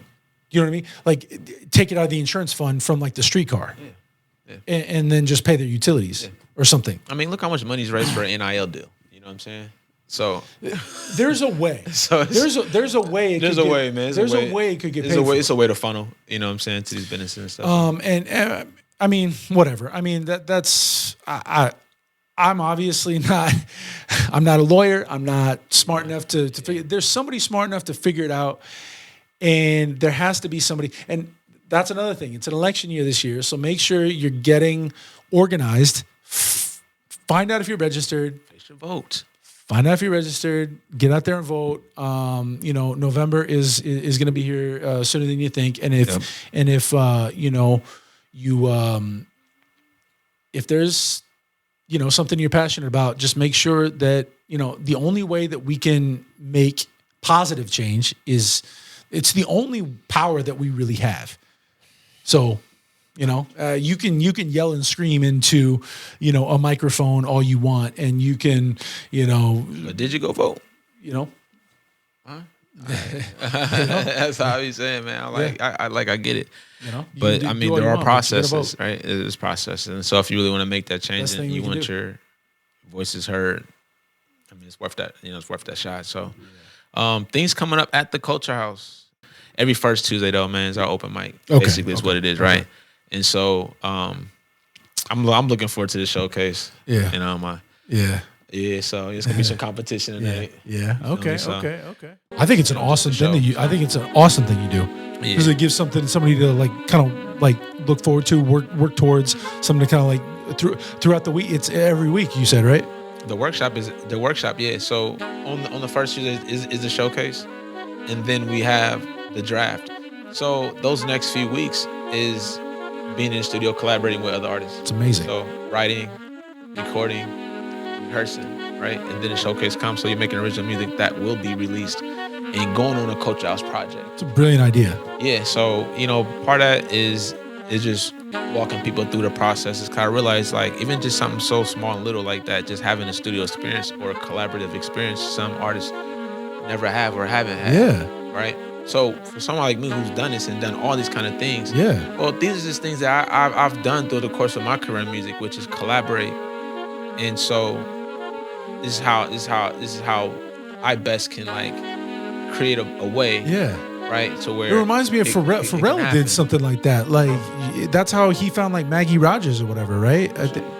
I think so. Okay. Like I think he did a little something like that where like he brought some people in. It was a little bit bigger scale. He like created the school whatever, but I think that's how he like discovered. Exactly. Like super. Yeah, that's awesome. Yeah, eventually like this Culxr House place will be a compound with the other properties 100% with that we've now acquired. I think that's brilliant. We're on our way to being a compound, man. Yeah. And where that focus is that. And we have a wide range, but we have our 4 pillars, which is again art, fashion, music, and then community engagement. I love that. Right. So we're gonna stand on those pillars and we're just gonna expand on them, on those programmings. So coming up though this Saturday, we do have a rap showcase. We have Cesar Comanche and Poe Mac are on tour with our Promise to Not Sting tour. They'll be here Saturday. And so we have a lineup with our artists here. Phoenix, Arizona is on the list. J. Crumb. Silas Taylor is on the list. We have Miss VA. She's on the lineup. Who else? Oh, DJ Archon. He'll be my DJ. That's my guy. He'll be spinning them, right? And the thing about Cesar Comanche is he's from North Carolina, part of that Justice League, but also the Ninth Wonder collaborative. Okay. And North Carolina hip hop is something that like I really have I really adore. Kind of close to my heart. Just because of the music that came out of there and that inspired me to, with the sound that I have now, and then just to, even influenced me to name my son what I named him, right? Because my youngest son name is Raleigh. Okay. That's the city in Raleigh Science. Okay. Science Project, right? That all stemmed from a city in North Carolina. Heck yeah. Right.